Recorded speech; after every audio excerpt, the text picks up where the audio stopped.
Hello guys, welcome back to my channel again. Kung hindi ka pa nakasubscribe, pindutin mo lang itong subscribe button. Huwag kalimutang pindutin din ang notification bell para updated kayo sa mga video na i-upload ko. Yung gagawin po natin ngayon guys, kung paano magbayad sa home credit gamit ang Paymaya apps. Hey guys, dito umpisa natin.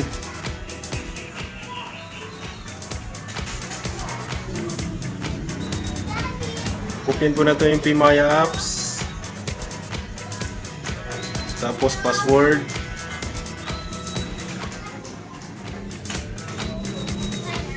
Tapos pindutin yung bills. Cancel lang yan. Loans. Tapos ito home credit. Tapos account number. Lagay po natin yung account number.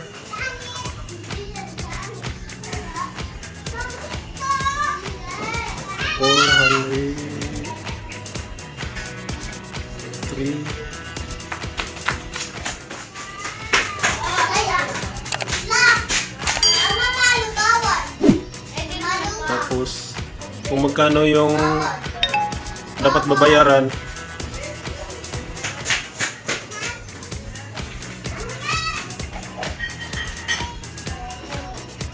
Yan, tapos po number.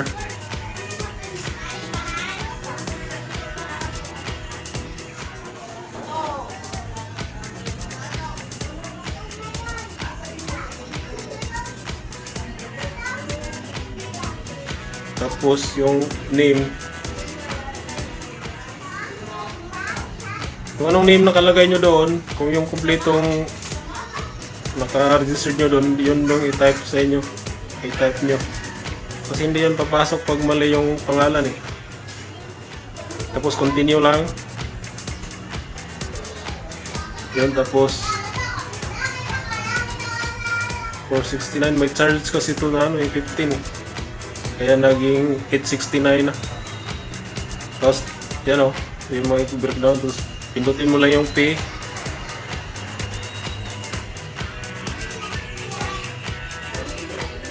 Processing bills, your bills. Ayun. Ito na yung mga details niya.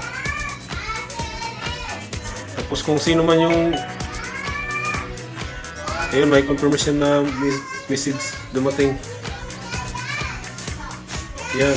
Tapos cancel mo lang yan. Tapos kung gusto mong yung ito i-share mo sa sino nagbayad sa inyo, pwede yung pinutin saan yung messenger na bayar forward.